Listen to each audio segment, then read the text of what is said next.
Student, I welcome you again in this Sachidananda Learning Channel. It is the class 11th and 12th English section B writing skill.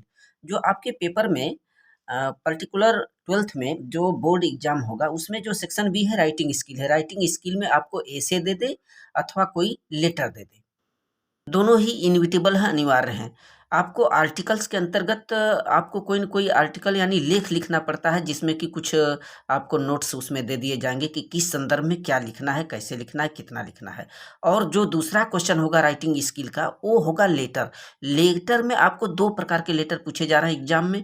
पहला, write letter to the editor, किसी प्रकाशक को, news paper वाले को मैंने उसमें letter लिखना है। और दूसरा ये कि कोई कंप्लेंट लेटर किसी ऑफिशियल के संदर्भ में लिखना है। देखें, जो यूपी बोर्ड एग्जामिनेशन का पेपर होगा 12th क्लास का या 11th का, तो इसमें सेक्शन बी जो है वो राइटिंग स्किल होगा। राइटिंग स्किल में आप देख रहे हैं कि आर्टिकल्स 10 मार्क के दिया गया है और लेटर आपको 10 मार्क के दिए गए हैं। लेटर में एडिटर अथवा कंप्लेंट लेटर, दोनों प्रकार के लेटर कोई न कोई आ सकते हैं। ये ऑप्शनल होंगे कि कौन से लेटर आपको आता है। तो letter to the editor, editor का मतलब किसी संपादक को, समाचार पत्र के संपादक को, अमर उजाला, दैनिक जागरण या कोई भी, आपको किसी भी संदर्भ में लेटर लिखना पड़ेगा। और मैंने एक लेटर करवाया है, डिस्क्रिप्शन बॉक्स में लिंक दिया गया है एडिटर के संदर्भ में। आप नहीं देखें तो जाकर के चेक करें। इसमें हम कंप्लीट लेटर आपको बताते हैं। साथ ही स्टूडेंट, डिस्क्रिप्शन में आपको इंग्लिश क्लास 12 का ये प्लेलिस्ट है, उस पर जाकर के prose, poetry, short story, supplementary के तमाम क्वेश्चन आंसर अपलोड किए गए हैं, जो कि वेरी इंपॉर्टेंट है, आप चेक कर सकते हैं। और वहीं पर आपको इंग्लिश क्लास 11 और 12 का ये जो ग्रामर हमने कराया है उसका प्लेलिस्ट है, सारे चीज़ें उस पर बताई गई है। और यूपी बोर्ड से संबंधित जो ग्रामर का सेक्शन चल रहा है उससे भी आप टच करें। कंप्लेंट लेटर है या अथवा एडिटर से संबंधित जो लेटर है 10 मार्क के एग्जाम में पूछे जाएंगे। देखिए यहाँ पर हमने दिया है, write a letter to the district magistrate complaining of the blowing of DJ and loud speaker till late night disturbing the neighbourhood in their sleep and students exam is on. तो इस यहाँ पर हमने ये बताया कि डिस्ट्रिक्ट मजिस्ट्रेट को आप कंप्लेन करते हुए एक लेटर लिखें, शिकायत करते हुए, किस संदर्भ में, blowing of DJ and loud speaker till late night disturbing the neighbourhood.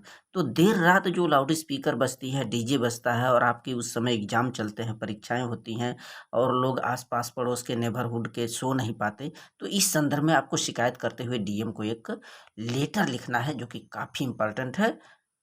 इस लेटर को यदि आपसे बोल दे कि एडिटर के लिए लिखिए, किसी दैनिक जागरण या अमर उजाला, हिंदुस्तान के लिए आप इसको एडिटर के संदर्भ में लिखें, संपादक के संदर्भ में, तो यहाँ पर आप इसको मैटर को बदल करके लिखेंगे, sir most respectfully I beg to say that please you put my short note about restrict of loud speaker और अदर साउंड। माने महोदय, मैं आपसे अनुरोध करता हूँ कि मेरी यह जो संक्षिप्त टिप्पणी है लाउड स्पीकर पर रोक के लिए, please you.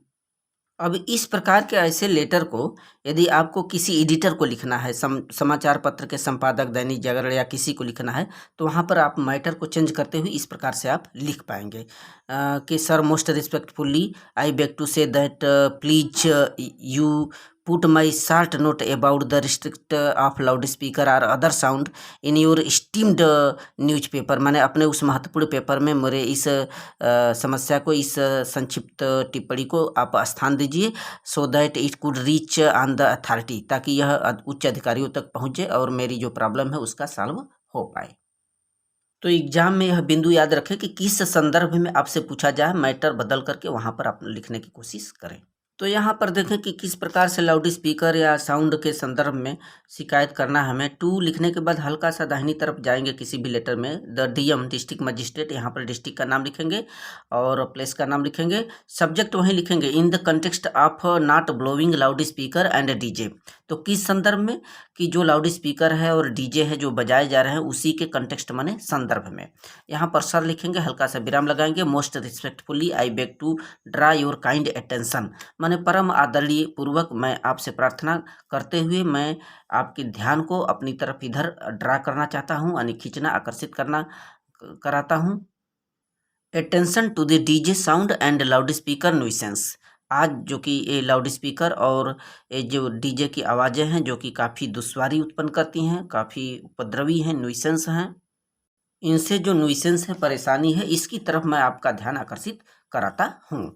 Our board exams are on progress, हमारी जो बोर्ड परीक्षाएं हैं वो प्रगति पर हैं, चल रही हैं। The DJ and loud speaker blow very loud in my locality on the marriage ceremony and other function. अर्थात जो डीजे की आवाज़ है और लाउड स्पीकर ये बड़ी ही तेज़, हम जहाँ रह रहे हैं लोकेलिटी हमारे आसपास स्थानीय में बहुत तेज़ी से लोग बजाते हैं, तेज़ बजती है। कब? On the marriage ceremony and other function, और जो भी बर्थडे या अन्य पार्टी हो, चाहे मैरिज पार्टी हो, विवाह संस्कार हो, उसमें ये लोग तेज़ बजाते हैं।